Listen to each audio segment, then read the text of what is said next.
Hello everyone and welcome to my YNR CBS Spoiler Today channel. Please hit the subscribe button and give this video a thumbs up. Genoa City is absolutely vibrating with tension today. And honestly, I'm still trying to catch my breath after the bombshells we just witnessed. We are looking at a day where the past doesn't just knock on the door. It kicks it down and demands answers. The central drama revolves around the secret that Stephanie has been carrying for decades. A secret that effectively rewrites the history of the Winters family. Holden, who thought he knew exactly who he was and where he came from, is forced to face a reality that feels more like a movie script than his actual life. His biological father is not the man he mourned, but a man standing right in front of him. Malcolm Winters. The revelation is timed with a life or death medical crisis that puts Holden in the impossible position of being a stranger's only hope for survival. While the Winters family is being torn apart and stitched back together in the most painful possible, the drama over at the athletic club is searching for a favorite peach.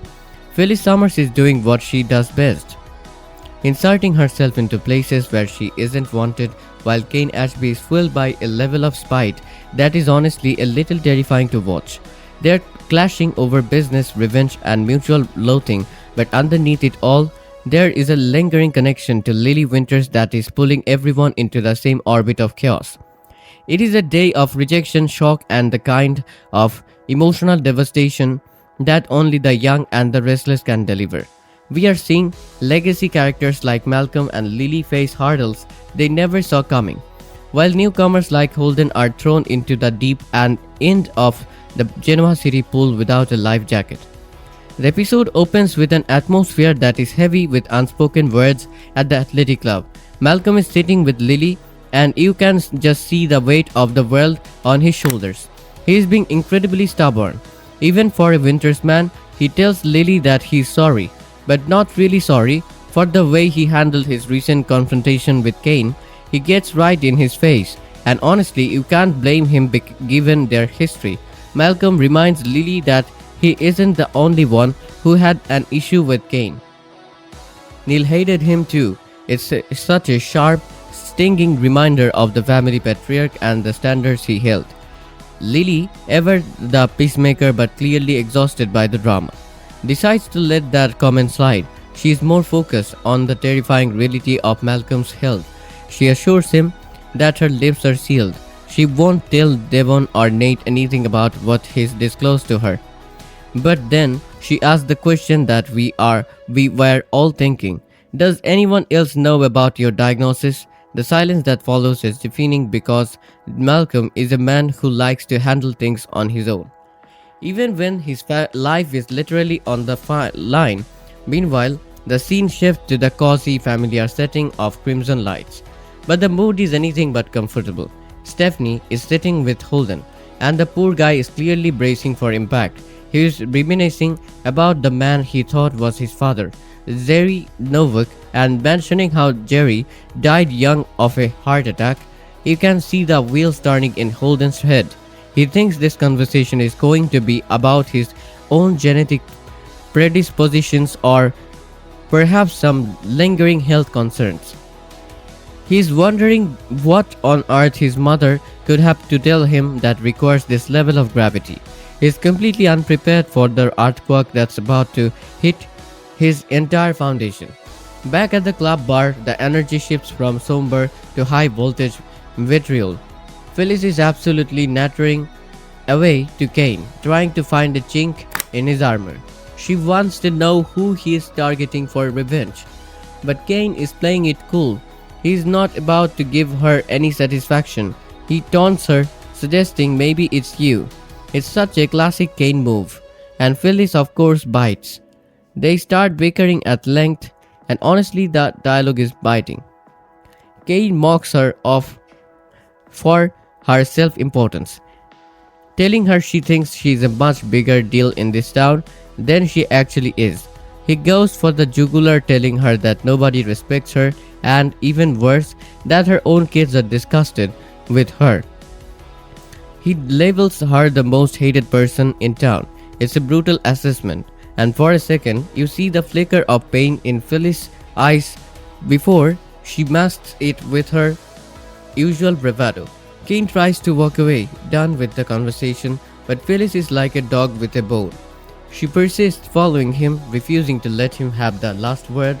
He continues to needle her, pointing out that she has everything in the world except for the one thing she currently wants, his attention. But here's where Phyllis gets interesting. Instead of being insulted, she seems almost amused by his outburst. She follows him over to the seating area and changes tactics. She offers to fund his new AI project or even hire him. She's trying to lure him in by reminding him of the good times they shared. She looks him in the eye and asks, "How can you say no to me?" It's manipulation at its finest, but Kane looks like he would rather jump off a bridge than take a dime from her. Back in the foyer, the focus returns to the heart of the Winters family. Malcolm tells Lily that he is holding off on telling anyone else about his diagnosis for now. Lily is desperate to help. She is already mentally preparing to be his donor, hoping with everything she has that she's a match. Malcolm tries to soften the blow of uncertainty, telling her that if she isn't a match, there are other medical avenues he can explore to buy some time. They share a beautiful, poignant moment talking about what family really means. The loyalty, the history, the love. But then he drops another piece of the puzzle. His medical team is based in New York. This explains why Stephanie is back in the picture, and it sets the stage for the massive collision of worlds that is about to happen. We return to Crimson Lights, and the atmosphere has turned ice cold. Stephanie finally finds the courage to speak the truth. She tells Holden that when she met Jerry Novak, she was already pregnant. The man who raised him, the man whose name he carries, was not his biological father. He can almost see Holden's world crumbling in real time. He's trying to wrap his mind around the lie he's been living. His first thought is that his real father must be dead too. Another ghost in his family tree. He looks at his mother with so much confusion and asks too. Another ghost in his family tree. He looks at his mother with so much confusion and asks, "Is my biological father still alive?" The tension in that moment is unbearable. And then, in a perfectly timed soap opera twist, we cut back to Malcolm telling Lily that Stephanie is actually his doctor. He explains the history, how Drew and Olivia set them up years ago.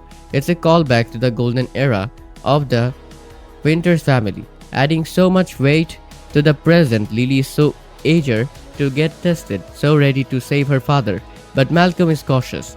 He warns her not to feel bad if she isn't a match. He says these things will work out how they are meant to. Perhaps like this, it's such a ominous phrasing because he has no idea what meant to be. Actually looks like yet back at the coffee shop, Stephanie confirms Holden's suspicion his father is very much alive. But there's a catch. He doesn't know Holden exists. She tells her son that this man is a good man, a man who may not now need Holden's help. The realization hits Holden like a physical blow. His mother isn't telling him this because she wants him to have a relationship with his father. She's telling him because this man is dying and needs a donor. He realizes she's doing this for the man's sake, not his. Just as the weight of that betrayal sinks in, Malcolm walks into the coffee shop. Stephanie leaves Holden sitting on the patio railing while she goes inside to greet the man she hasn't seen in a lifetime. Over at the club, the battle of wheels between Kane and Phyllis continues. He's resisting her offer with everything he has, but Phyllis is persistent. She knows he's struggling and she knows he needs the resources while she's making her pitch. Kane's attention is completely diverted by Lily. He sees her walking past, frowning and making a frantic phone call. Phyllis notices where his eyes are drifting, and that just irks Kane even more. He refuses her offer one last time and even threatens to develop his new AI specifically to target her. It's petty, it's dramatic, and it's so very Genoa City. The action moves back to the coffee shop, where the stakes reach a breaking point. Malcolm tells Stephanie that Lily is ready to willing to get tested as a donor, but Stephanie has to break his heart. She asks him to sit down and delivers the devastating news. Lily cannot be a donor because of her history with cancer. and the treatments she underwent. She isn't a candidate, Malcolm is floored. It was his biggest hope and it just vanished. But Stephanie quickly adds that she's not his only option. She looks at him with an intensity that borders on desperation and says, "There is something that I need to tell you that will change everything." Right on cue, Holden walks into the main area from the patio.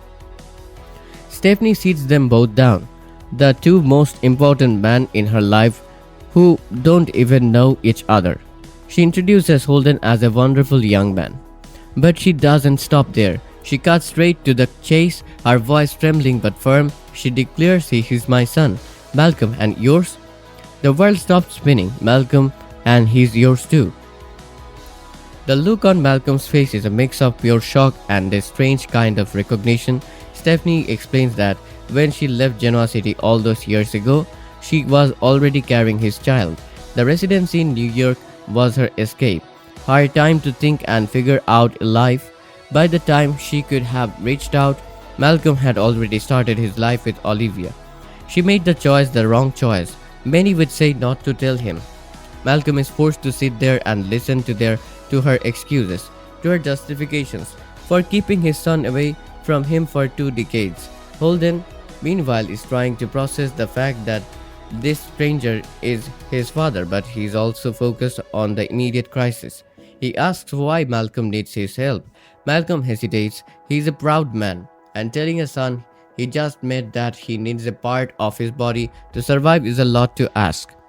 Holden sees the hesitation and asks the heartbreaking question, "Are you sick?" Malcolm and Stephanie have to explain the transplant situation, and Malcolm adds the crushing detail that his daughter is not an option. This sends Holden into another tall spin. He has a sister too? Holden's sister to YNR is revelation after revelation, and the poor guy is just trying to stay upright. Back at the club, Kane approaches Lily, who is clearly at her breaking point. She moans, "Not now," but Kane isn't taking no for an answer. He sits down genuinely concerned and asks, "Are you okay?" Lily is genuinely surprised that he even cares. Given their recent friction, Kane wants to help. He asks if Malcolm is okay. Sensing the tension, Lily admits she is desperate for someone to talk to, someone to lean on, but she looks Kane in the eye and tells him it's not him, it's a cold rejection. And Kane abruptly leaves, his ego bruised, but his concern is still visible.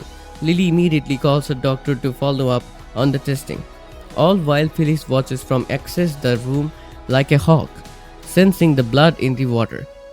In the final moments at Crimson Lights, Holden is still struggling. He's questioning Malcolm about the rest of the family, trying to piece together the history he was denied. Malcolm has to tell him about his brother, Neil, and how he passed away. Stephanie, about the doctor, tries to keep them focused on the medical emergency. She wants them to deal with the health crisis first and worry about the emotions later. But Malcolm can't do that. He tells Stephanie he has to call his daughter, Lily Winters. Holden's jaw drops.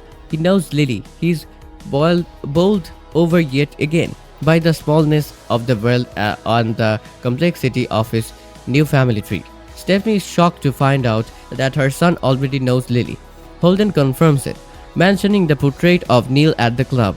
Malcolm, avoiding messy details of Drusilla and the past, simply explains that Neil was his brother. Holden describes his relationship with Lily as acquaintance with complications. Stephanie, desperate to save Malcolm, pushes the donor situation again. Malcolm finally looks at son he never knew and asks the ultimate question, would he be willing to help him out? The scene shifts one last time to the club, where Lily gets the final word from her doctor. It confirms that Stephanie already knows. She is not a candidate for the stem cell donor process because of her past cancer treatments. She hangs up the phone and tears starts to fall. She's heartbroken, feeling like she's failing her father. Kane watches her from the shadows, his face a mask of conflict. Before walking out, Phyllis, ever the observer, just watches Lily, her mind undoubtedly racing with how this new information can be used to her advantage. Back at the coffee shop, the episode ends on a high note of tension. Holden is still furious about his mother's deception, but Stephanie is imploring him to look past it. She tells him he might be the only person on the planet who can save Malcolm's life. The impact of this revelation is going to ripple through Genoa City for months, if not years. We are looking at a total restructuring of the Winters family dynamic. For years, the Winters clan has been moral compass of the show, but this secret from Stephanie proves that even the most respected families have skeletons that can come back to haunt them. The consequences for Malcolm are both physical and emotional. If Holden says no, Malcolm is facing a very grim future.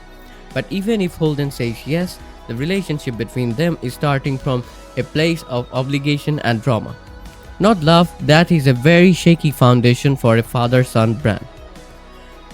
Then we have to look at Lily. Her inability to be a donor is going to trigger a lot of old trauma regarding her cancer battle. She's a survivor, but in this moment, her survival is the very thing preventing her from saving the person she loves most. The emotional fallout for her will be massive, especially when she finds out she has a brother she never knew about. And let's not forget that Phyllis and Kane of it all. Phyllis is looking for a way back into the inner circle, and Kane is looking for a way to prove he's still a player in this town. That collision course is only going to get more volatile as the Winters family crisis deepens. The power dynamics in Genoa City are shifting, and those who can adapt are going to get left behind. And this is where everything truly changes, because how it's no longer just about secrets, it's about choices, and every choice comes with a cost. Honestly, I can't help but feel torn here, because while Stephanie Truth finally came out, it also feels like it came with pressure attached, and that makes this moment both powerful and a little comfortable. Holden didn't just find a father, he inherited a responsibility overnight. And that kind of emotional whiplash can either build a bond or break it before it even begins. And Malcolm, you can see the conflict in him, because how do you ask your own son, someone you just met, to possibly save your life without feeling like you are taking something from him? But here's what really hits me. The story isn't about biology, it's about timing. And timing has been cruel to every single one of them. And just when you think it can't get more complicated, Lily's heartbreak adds another layer, because she was ready to set up, ready to fight, and now she's forced to step back. So the real question is, will Holden step forward, or will he walk away before this new identity consumes him? And if he does say yes, will that create a genuine father-son connection, or just a bond built on obligation? I also can shake this feeling that Kane watching Lily from a distance wasn't random. Something is shifting there quietly, dangerously. My prediction, this isn't just the beginning of a medical crisis. It's the start of emotional alliances we didn't see coming. And at least one relationship is about to cross a line it can't uncross. Because in a situation like this, people don't just reveal who they are. They become someone new. So tell me, if you were Holden, would you risk everything for a father you just met? And you think Malcolm deserves that chance, or is this all happening too late? Something tells me the next decision won't just save a life, it might destroy another. And when the moment comes, whose side will you be on? Don't forget to like this video if you are shocked as I am, and subscribe for more daily Young and the Restless updates.